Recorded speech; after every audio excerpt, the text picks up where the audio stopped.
जब मौलाना आए थे उन्होंने साक्षात बोला था कि आप हमारे धर्म को अपनाएंगी तो आपको बहुत अच्छा बेटर फील होगा। एक नूरिया नाम की है जिसका असली नाम रजिया है, रजिया सैफी नाम है उसका। को कबूतना उसको एकदम हिप्नोटाइज टाइप कर दिया कि वो उसी की बात सुनने लगा। पैसे का ही लालच दिया कि तुम्हें अच्छी जॉब दिला देंगे, वहाँ आओगे, तुम्हारे पास वहाँ घर नहीं है खुद का। अलग अलग शहर, अलग अलग हथकंडे, लेकिन मकसद सिर्फ एक, धर्मांतरण का। धर्मांतरण की फैक्ट्री चला रही उमर गौतम एंड कंपनी का जब पर्दाफाश हुआ तो इस गैंग की काली करतूतों से पर्दा हटता जा रहा है। धर्म के धंधेबाज उमर गौतम और मुफ्ती जहांगीर आलम ने 1000 से ज्यादा लोगों को ऐसे ही लालच देकर धर्मांतरण के फंदे में फंसाया और फिर उन्हें हिंदू से मुसलमान बना दिया। लेकिन न्यूज नेशन की पड़ताल में कई ऐसे मामले भी सामने आए जिसमें दस्तावेजों में करा दिया गया हिंदू शख्स का धर्म परिवर्तन और हकीकत में कुछ और। तो वहीं हिंदू लड़के को फंसाने का नूरी एंगल भी सामने आया। आपको ऐसे तमाम लोगों की जुबानी धर्मांतरण की साजिश के पीछे का एक एक सच दिखाएंगे, लेकिन उससे पहले आपको दिखाते हैं धर्मांतरण मामले में सबसे ताजा विस्फोटक खुलासा। कानपुर में 2 और बच्चों को धर्मांतरण के लिए मोटिवेट कर चुका था आदित्य गुप्ता उर्फ अब्दुल। ये खुलासा किया है आदित्य के स्कूल ज्योति बाधेर विद्यालय के प्रिंसिपल रामदास पाल ने। तो दीपांश दुबे को इसने मोटिवेट किया था। इस बीच में लॉकडाउन में तब हमको बुलाया था तो थाने में प्रकरण गया था। फिर एसओ साहब ने जब आदित्य का नाम आया कि उसने बताया दीपांश दुबे ने कि आदित्य ने हमको इसके लिए मोटिवेट किया है। जो संदिग्ध चीज़ें उसके बाद वीडियो वगैरह लिटरेचर। टाइम पीरियड कौन सा था, किस समय की बात है? ये सितंबर लास्ट ईयर सितंबर जब लॉकडाउन लगा कानपुर। हाँ बहुत पहले मोटिवेट हो चुका था। हाँ वो तो पहले हो चुका था। फिर उसके बाद तब वो इनको करना शुरू किया था, दीपांश दुबे और एक बच्चा और था तुषार सिंह, 2 बच्चों के थे। कानपुर के आदित्य को मोहरा बनाने के बाद धर्म के धंधेबाजों ने स्कूल में और भी बच्चों को इस्लाम धर्म अपनाने के लिए मोटिवेट करने का जिम्मा दिया था। स्कूल के प्रिंसिपल के मुताबिक सितंबर 2020 में आदित्य से मोटिवेट होने के बाद दोनों बच्चों ने घरों में पूजा करना बंद कर दिया था और हिंदू धर्म की बुराई करने लगे थे। इस पर पेरेंट्स ने स्कूल में शिकायत की थी। मामला थाने तक भी पहुंचा, लेकिन इसकी शिकायत नहीं की गई थी। जांच में ये भी खुलासा हुआ है कि ज्योति बधेर विद्यालय में नोएडा के डेफ सोसाइटी का एक टीचर स्किल डेवलपमेंट की ट्रेनिंग देने आया था। ट्रेनिंग के लिए राग्यू आलम नाम के टीचर ने यहां कई छात्रों को इस्लाम मजहब अपनाने के लिए प्रेरित भी किया था। बच्चों को बाकायदा नौकरी कैसे मिलेगी इसकी शिक्षा देता है, लेकिन इसकी आड़ में जो जानकारी मिली है उसके मुताबिक वो बच्चों को बाकायदा मुस्लिम धर्म के बारे में बताता था, उनको कुछ वीडियोस दिखाता था। इन सभी बच्चों में से जो आदित्य है कानपुर का, जो अब अब्दुल बन गया है, वो भी शामिल था और लगातार वीडियोस के माध्यम से ये लोग उसके संपर्क में रहते थे। धर्मांतरण की फैक्ट्री से जुड़े इस विस्फोटक खुलासे में कानपुर के विठूर कला के इस डीफ एंड डेफ स्कूल से नोएडा के उसी डेफ सोसाइटी का नाम जुड़ रहा है, जिस पर धर्मांतरण गैंग का सबसे मुफीद अड्डा बनाने का संगीन इल्जाम लग रहा है। खबर ये भी है कि नोएडा की डेफ सोसाइटी के जिन मूक बधिर बच्चों का धर्म परिवर्तन कराया गया था, उनमें से 20 बच्चे लापता हैं और उनकी जानकारी एटीएस को नहीं मिल पा रही है। धर्म परिवर्तन मामले में उमर गौतम और जहांगीर से यूपी पुलिस के साथ ही अब सुरक्षा एजेंसियां भी पूछताछ कर रही हैं। माना जा रहा है कि नोएडा डेफ सोसाइटी में 60 छात्रों का धर्म परिवर्तन कराया गया था, जिसमें से 20 छात्र लापता हैं। सुरक्षा एजेंसियों को इस बात के संकेत मिले हैं कि इन 20 छात्रों को नेपाल या पाकिस्तान में आतंकी कैंपों में ट्रेनिंग दी गई है। यही वजह है कि अब सुरक्षा एजेंसियां भी इन दोनों से पूछताछ को लेकर चौकन्नी हो गई हैं।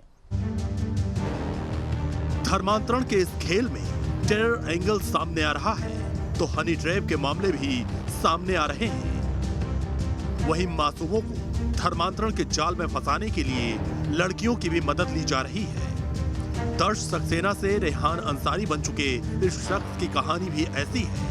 दर्श की मां के मुताबिक नूरिया नाम की लड़की से मोटिवेट होकर ही उनका बेटा दर्श से रेहान अंसारी बन गया। एक नूरिया नाम की है जिसका असली नाम रजिया है, रजिया सैफी नाम है उसका।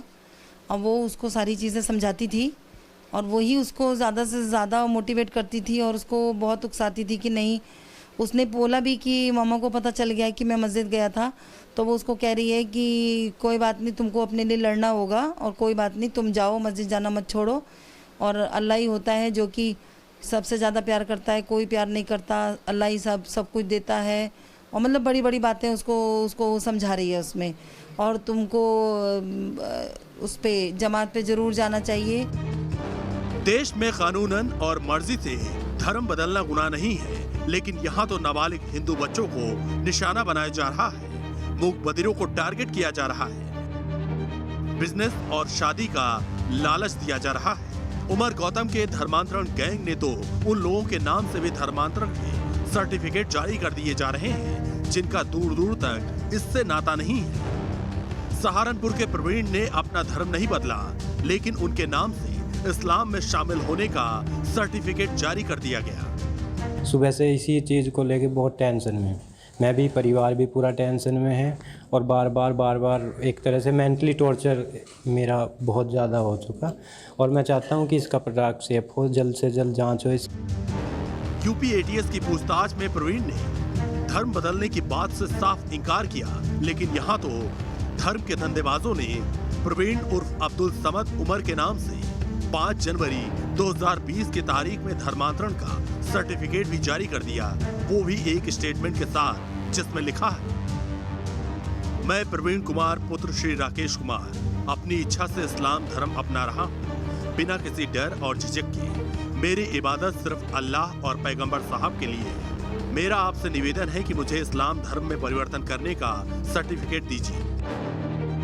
धर्मांतरण के नापाक खेल से जुड़ी इस तमाम लिस्ट को एक बार गौर से देखिए। इन सब में एक ही नाम कॉमन है और वो है गाजी मुफ्ती जहांगीर आलम का।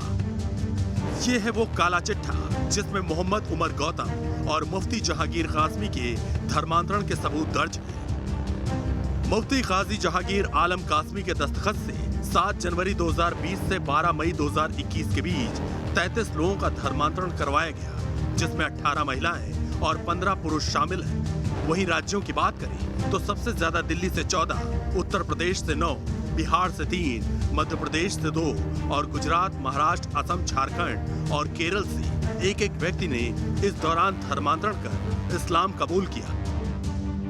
मौलाना उमर गौतम और मुफ्ती जहांगीर के पास से ऐसे 1000 लोगों की लिस्ट एटीएस को मिली है। तो वहीं धर्म परिवर्तन के इस नापाक खेल में केंद्र के महिला एवं बाल कल्याण विभाग के एक अधिकारी का नाम भी आरोपियों के मददगार के रूप में सामने आया है। बताया जाता है कि अधिकारी जरूरतमंद लोगों की लिस्ट बनाकर आरोपियों को मुहैया कराता था। जांच एजेंसियां उससे भी जल्द पूछताछ करेंगी। इन तमाम खुलासों से साफ होता है कि धर्म के इन धंधेबाजों की जड़ें कितनी गहरी हैं। इनके स्लीपर सेल आपके घर में भी हो सकते हैं। धर्म परिवर्तन का अंडरकवर एजेंट आपके दफ्तर में भी हो सकता है और आप उससे अनजान हो। इनका स्लीपर मौजूद आपके बच्चे के स्कूल में भी हो सकता है, लेकिन आपको पता नहीं। यकीन ना हो तो यूपी के फतेहपुर की इस महिला स्कूल टीचर को सुन लीजिए।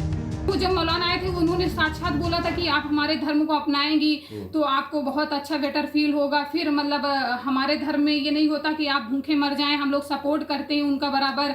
तो कभी अपना कर तो देखिए उसके बारे में। प्रलोभन क्या दे रहे थे आप लोगों को? प्रलोभन यही दे रहे थे, लालच दे रहे थे। किस तरह का लालच? कि आपकी जो गरीबी है, ये गरीबी है, जैसे हम लोग हैं वैसे आपको भी रखेंगे।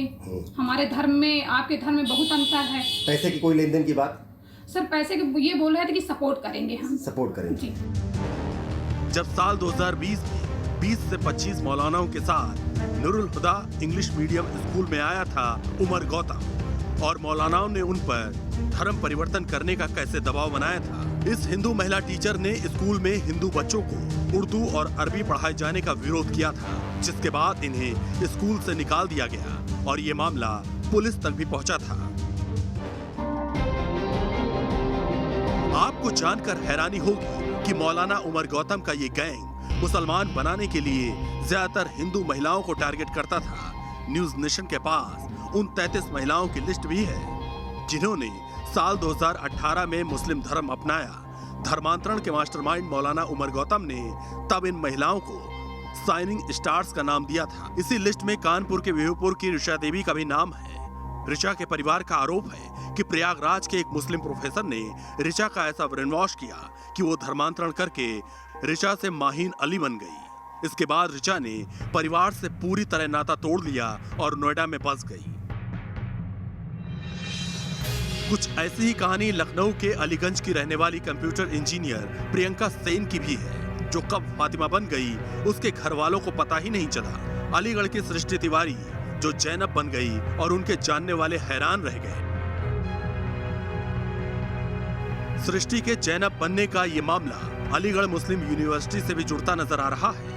एएमयू के डेटा के मुताबिक सृष्टि तिवारी 2013-2014 सेशन की छात्रा रही हैं और इसी एएमयू में मौलाना उमर गौतम के आने जाने का सबूत है ये वीडियो, जिसमें वो एएमयू के एक हॉल में तकरीरें करता नजर आ रहा है। ये वीडियो कब का है ये तो साफ नहीं हो सका, लेकिन धर्मांतरण गैंग के आका मोहम्मद उमर गौतम के एएमयू आने और कैनेडी हॉल में आयोजित कार्यक्रमों में शरीक होने की पुष्टि खुद एएमयू प्रशासन कर रहा है। अब जब जांच एजेंसियां इस बात की तस्दीक कर रही हैं कि मौलाना उमर गौतम के अलीगढ़ और एएमयू में किन लोगों से क्या रिश्ते थे, तब एएमयू प्रबंधन की सफाई भी आ गई।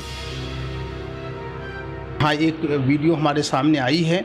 उस वीडियो में वो बोलते हुए नज़र आ रहे हैं और उसमें ये भी लग रहा है कि शायद वो कैनेडी हॉल की जगह है जहाँ से वो एड्रेस कर रहे हैं, लेकिन इसके बारे में हमारे पास अभी कोई ऑफिशियल इंफॉर्मेशन नहीं है कि उसको किसने बुलाया, किस कॉन्टेक्स्ट में बुलाया है, कौन सी डेट में आया है। ये अभी it is subject matter of the further inquiry. अगर ऐसी कोई इंक्वायरी में हमारे पास आती है कोई कि किसने बुलाया तो हम ज़रूर इसको आप लोगों से शेयर करें। इस बीच उमर गौतम का लखनऊ के रहमान खेड़ा में स्थित Al Hasan educational and welfare society से भी कनेक्शन सामने आया है, जहां यूपी एटीएस ने छापेमारी की, लेकिन संस्था की वेबसाइट पर किए गए दावे जमीन पर फर्जी निकले। ग्राउंड रिपोर्ट में हरदोई के रसूलपुर गांव में अल हसन सोसाइटी का भी कोई स्कूल नहीं मिला। वहीं इस संस्था में मदरसा चलता है, ना कि कोई सीबीएसई स्कूल मिला और ना ही 500 बच्चों के लिए कोई हॉस्टल। तफ्तीश इसकी भी शुरू हो गई है कि कम से कम 10 करोड़ की इस प्रॉपर्टी को खड़ा करने के लिए ये करोड़ों रुपए कहां से आए। फिलहाल उमर गौतम और मुफ्ती जहांगीर आलम का कच्चा चिट्टा खंगालने के लिए एटीएस ने 4 टीमें बनाई हैं। एक टीम देश के अलग अलग राज्यों में फैले उनके नेटवर्क पर, दूसरी टीम उत्तर प्रदेश के नेटवर्क पर, तीसरी टीम उनके विदेशी फंडिंग पर और चौथी टीम संपर्क में आए लोगों के आईएसआई कनेक्शन पर पूछताछ करेगी। साथ ही धर्मांतरण के इस गैंग से जुड़े हर चेहरे को बेनकाब करेगी। टीम न्यूज नेशन पर हर सोमवार से शुक्रवार रोज रात 10 बजे लेकर आते हैं दमदार 10 न्यूज का बिल्कुल नया शो। यहाँ आपको दिन भर की सभी खबरें दिखाते हैं अलग अंदाज में। तो दमदार 10 देखने के लिए आप हमसे रात 10 बजे जरूर जुड़िए। हमारा ये शो आप हमारे YouTube चैनल पर भी देख सकते हैं। हमारे चैनल को सब्सक्राइब कीजिए और देखते रहिए दमदार 10।